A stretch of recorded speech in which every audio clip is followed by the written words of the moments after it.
Hi all, welcome to my channel.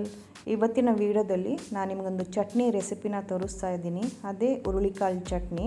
ಇದು ದೋಸೆಯೊಂದಿಗೆ, ಬಿಸಿ ಬಿಸಿ ಅನ್ನದೊಂದಿಗೆ ತುಂಬಾ ರುಚಿಯಾಗಿರುತ್ತೆ. ಇದೊಂದು ಹೈ ಪ್ರೋಟೀನ್ ಆಗಿರುವಂಥ ಒಂದು ಕಾಳು. ಬನ್ನಿ ಈ ರೆಸಿಪಿನ ಯಾವ ರೀತಿ ಮಾಡೋದಂತ ನೋಡ್ಕೊಂಡು ಬರೋಣ. ಮೊದಲಿಗೆ ಒಂದು ಅರ್ಧ ಕಪ್ಪಷ್ಟು ಹುರುಳಿಕಾಳನ್ನ ತಗೊಂಡಿದ್ದೀನಿ. ಇದನ್ನು ಲೋ ಫ್ಲೇಮಲ್ಲಿ ಇಟ್ಟು ಒಂದು 6ರಿಂದ 7 ನಿಮಿಷ ಚೆನ್ನಾಗಿ ಫ್ರೈ ಮಾಡ್ತಾಯಿರಿ. ನೋಡಿ, ಇವಾಗ ಚೆನ್ನಾಗಿ ಫ್ರೈ ಆಗಿದೆ, ಕಲರ್ ಕೂಡ ಚೇಂಜ್ ಆಗಿದೆ, ಒಳ್ಳೆ ಪರಿಮಳ ಕೂಡ ಬರ್ತಾ ಇದೆ. ಈ ಅದಕ್ಕೆ ಬಂದಾಗ ಒಂದು ಪ್ಲೇಟಿಗೆ ಎತ್ತಿಟ್ಕೊಂಡ್ಬಿಡಿ. ಇದು ಸ್ವಲ್ಪ ತಣ್ಣಗಾಗಬೇಕು. ಬನ್ನಿ ಇವಾಗ ಒಂದು ಮಸಾಲ ರೆಡಿ ಮಾಡ್ಕೊಂಡು ಬರೋಣ. 2 ಟೇಬಲ್ ಸ್ಪೂನಷ್ಟು ಎಣ್ಣೆ, 1 ಟೀ ಸ್ಪೂನಷ್ಟು ಉದ್ದಿನಬೇಳೆ, ಹಾಗೆ 1 ಟೀ ಸ್ಪೂನಷ್ಟು ಕಡಲೆಬೇಳೆ. ಇದನ್ನು ಒಂದು 2 ನಿಮಿಷ ಲೋ ಫ್ಲೇಮಲ್ಲಿ ಇಟ್ಟು ಫ್ರೈ ಮಾಡ್ಕೊಂಡ್ಬಿಡಿ. ನೋಡಿ, ಇದು ಫ್ರೈ ಆದ ತಕ್ಷಣ 6ರಿಂದ 7 ಬೆಳ್ಳುಳ್ಳಿ ಹೆಸಳು, ಹಾಗೆ ಸ್ವಲ್ಪ ಕರಿಬೇವಿನ ಎಲೆ, 5 ಬ್ಯಾಡಗಿ ಮೆಣಸಿನ್ಕಾಯಿ, 6ರಿಂದ 7 ಗುಂಟೂರು ಮೆಣಸಿನ್ಕಾಯಿ. ಇದನ್ನು ಚೆನ್ನಾಗಿ ಫ್ರೈ ಮಾಡ್ಕೊಳ್ಳಿ. ಈ ಮೆಣಸಿನ್ಕಾಯಿ ಎಲ್ಲ ಸ್ವಲ್ಪ ಕ್ರಿಸ್ಪಿ ಆಗೋವರೆಗೂ ಫ್ರೈ ಮಾಡ್ತಾಯಿರಿ. ನಿಮಗೆ ಖಾರಕ್ಕೆ ಎಷ್ಟು ಬೇಕು ಅಷ್ಟು ಮೆಣಸಿನ್ಕಾಯಿನ ಹಾಕ್ಕೊಳ್ಬೋದು.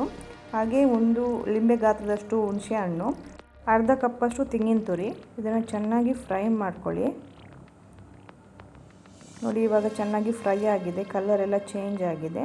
ಅದಕ್ಕೆ ಬಂದಾಗ ಗ್ಯಾಸ್ ಆಫ್ ಮಾಡಿಕೊಂಡು ಪಕ್ಕದಲ್ಲಿ ಎತ್ತಿಟ್ಕೊಟ್ಬಿಡಿ.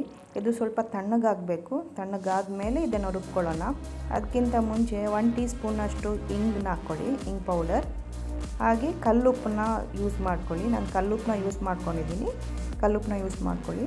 ನೋಡಿ, ಇವಾಗ ಮಸಾಲ ಎಲ್ಲ ತಣ್ಣಗಾಗಿದೆ. ಇವಾಗ ಮಿಕ್ಸಿ ಜಾರ್ಗೆ ಹಾಕ್ಕೊಳ್ಳಿ. ನಾವು ರೋಸ್ಟ್ ಮಾಡಿರುವಂಥ ಹುರುಳಿಕಾಳು ಹಾಗೆ ರೋಸ್ಟ್ ಮಾಡಿರುವಂಥ ಮಸಾಲನ ಹಾಕ್ಕೊಂಡ್ಬಿಡಿ.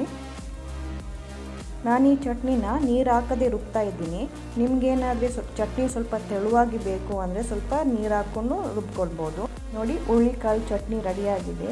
ನಿಮಗೇನಾದರೂ ಒಗ್ಗರಣೆ ಹಾಕ್ಕೊಳ್ಬೇಕಂದ್ರೆ ಒಗ್ಗರಣೆ ಹಾಕ್ಕೊಳ್ಬೋದು, ಅಥವಾ ನೀವು ಇದೇ ರೀತಿ ಸರ್ವ್ ಮಾಡ್ಕೊಳ್ಬೋದು. ನಾನು ಸ್ವಲ್ಪ ಒಗ್ಗರಣೆ ಹಾಕ್ಕೊಳ್ತಾ ಇದ್ದೀನಿ. ನಿಮ್ಗೆ ಒಗ್ಗರಣೆ ಇಷ್ಟ ಇಲ್ಲ ಅಂದರೆ ಇದೇ ರೀತಿ ಸರ್ವ್ ಮಾಡ್ಕೊಂಡ್ಬಿಡಿ. ಒಗ್ಗರಣೆಗೆ ಸ್ವಲ್ಪ ಎಣ್ಣೆ, ಜೀರಿಗೆ, ಹಾಗೆ ಸಾಸಿವೆ, ಸ್ವಲ್ಪ ಕರಿಬೇವನ್ನ ಹಾಕ್ಕೊಂಡು ಒಗ್ಗರಣೆ ಮಾಡ್ಕೊಂಡಿದ್ದೀನಿ. ನಿಮ್ಗೆ ಏನಾದರೆ ಇಷ್ಟ ಇಲ್ಲ ಅಂದರೆ ಇದನ್ನು ಸ್ಕಿಪ್ ಮಾಡ್ಕೊಳ್ಬೋದು. ಈ ಚಟ್ನಿನ ಬಿಸಿ ಬಿಸಿ ಅನ್ನಕ್ಕೆ, ಚಪಾತಿಗೆ, ದೋಸೆಗೆ, ಇಡ್ಲಿಗೆ ಎಲ್ಲದಕ್ಕೂ ಇದು ಬೆಸ್ಟ್ ಕಾಂಬಿನೇಷನ್. ನೀವು ಕೂಡ ಈ ಚಟ್ನಿನ ಮನೆಯಲ್ಲಿ ಒಂದ್ಸಲಿ ಮಾಡಿ ನೋಡಿ. ಹೇಗಿತ್ತು ಅನ್ನೋದನ್ನು ನನಗೆ ಕಮೆಂಟ್ ಮೂಲಕ ತಿಳಿಸಿ. ಈ ರೆಸಿಪಿ ಏನಾದರೂ ಇಷ್ಟವಾದಲ್ಲಿ ಲೈಕ್ ಮಾಡಿ, ಶೇರ್ ಮಾಡಿ, ಕಮೆಂಟ್ ಮಾಡಿ, ಹಾಗೂ ಸಬ್ಸ್ಕ್ರೈಬ್ ಮಾಡೋದನ್ನು ಮರಿಬೇಡಿ.